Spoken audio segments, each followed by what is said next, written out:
Last Friday, a great white shark attacked and killed a triathlete swimming in the waters off Solana Beach.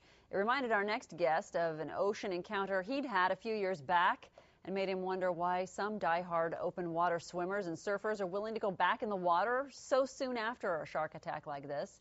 We welcome Orange County Register columnist for OC Outdoors, Mr. David Whiting. How you doing, Dave? Terrific, Ann. Good. All right. Let's talk about your experience that you had that sort of scared the life right into you a few years back.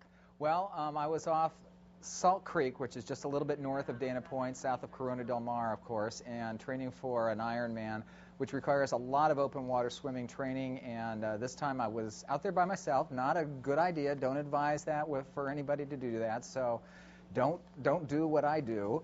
I shouldn't even do what I do, but at any rate, you're wearing a wetsuit when you're doing that. And I'll point out that when you're wearing a wetsuit, they say that you look like a seal, which is shark food. And I was at a couple hundred yards, right about the same distance from shore that the triathlete who was killed last week was in Solana Beach, as you just mentioned. So that really struck home. Saw a huge gray mass under me, and it disappeared rather quickly. I was pretty freaked out and swam really fast. I don't know what it was to this day. Maybe it was a boulder, I'm hoping.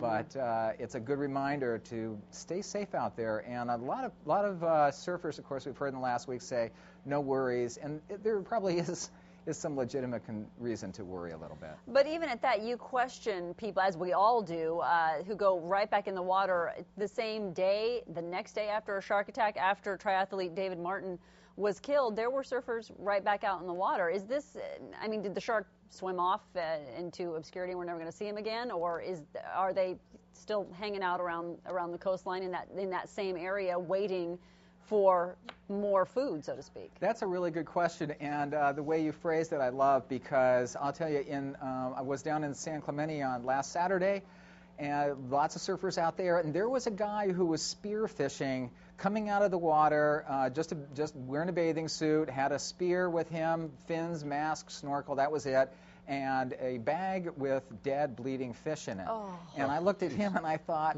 wow, I don't know. I don't think I would do that. I don't even want somebody like that near me in the water or even in the same ocean. Yeah.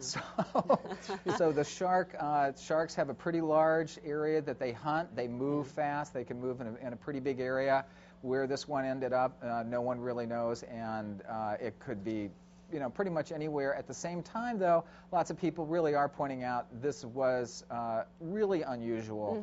And shark attacks, of course, there's lots and lots of surfers, lots and lots of swimmers, and these are extremely rare events. Right. International cold water swimmer Lynne Cox from Los Alamitos originally.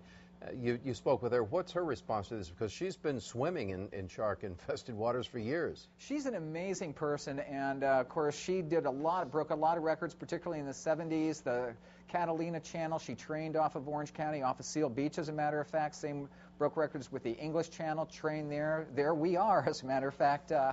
Training a little bit together. She's in the foreground there. I'm in the background. But at any rate, she's a terrific athlete.